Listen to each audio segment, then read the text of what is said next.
Hello, and welcome to Humaning with a Hangover, the podcast where we try to figure out why being a person is so exhausting. I'm your host, Alex, and with me, as always, is my life coach, spiritual guru, and the furry overlord of my apartment, Chairman Meow. A stunningly accurate, if incomplete, introduction. You forgot Supreme Commander of all sunbeams. Right, that too. Look, Chairman, I've had a week. My brain feels like a web browser with 200 tabs open and they're all playing different, terrible commercials. I am so tired. A self-inflicted wound, Alexander. You are the one who chooses to keep the browser open. It's not a choice, it's work, it's life. I've got emails pinging, Slack notifications dinging, my phone buzzing with news alerts about how the world is ending. It's a symphony of stress. A symphony implies harmony and structure. What you describe is the sound of a small, furless primate willingly strapping an alarm clock to its own head and wondering why it has a headache. Okay, that's weirdly specific, but it's how you stay on top of things. It's how you get things done. Incorrect. It is how you get undone. Let me put this in terms your overstimulated brain can process. When my ears twitch at the sound of a rustling leaf, my nervous system prepares for a potential threat. It could be a bird, a rival cat, or the dreaded vacuum cleaner.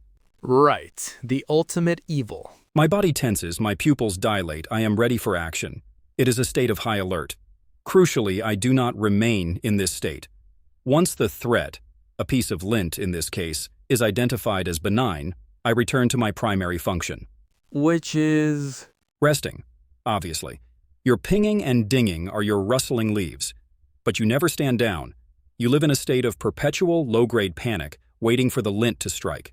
Wow, when you put it like that, it sounds completely insane. Because it is. You are a terrible cat. I'm not trying to be a cat. I'm trying to be a productive human. An oxymoron, it seems. Observe a master of productivity. My day is a masterclass in what you might call proactive energy management. Oh, here we go. From 9 to 11 a.m., I engage in deep, restorative sleep in a sunbeam. This charges my cells for the strenuous task of watching a dust bunny from 11:05 to 11:07. That's not work. That's just nothing. It is energy preservation. From 11:07 to 2 p.m., I enter another sleep cycle, this time on the softest cushion, to process the morning's activities. At 2:01, I demand sustenance. Then, a nap to aid digestion. This is not laziness, Alexander. This is strategy. So your big solution is for me to just quit my job and nap all day? My solution is for you to understand that rest is not a reward for work. It is the foundation of work.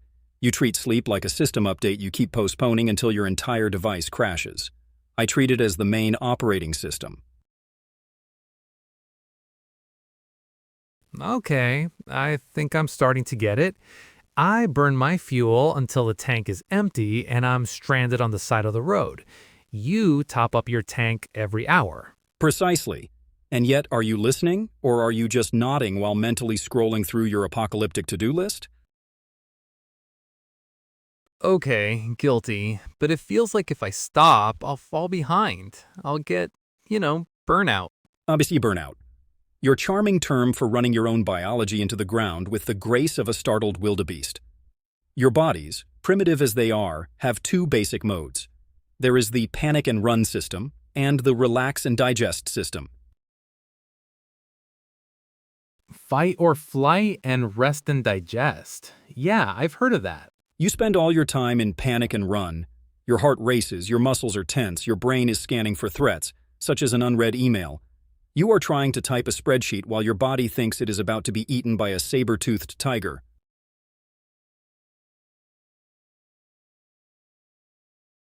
That actually explains why I feel so jittery after a whole day of just sitting in a chair. You are a battery that is constantly being drained. We felines have perfected the art of recharging. The purr, for instance. It is not just a sound of contentment. It is a self-regulating vibration that lowers stress and calms the nerves. It is an activation of the relax and digest system.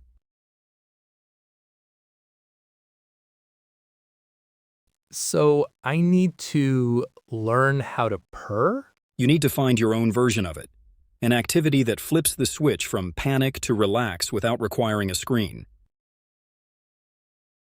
I'm serious. How do I even start? Do I just lie on the floor and vibrate? I feel like my boss would have questions.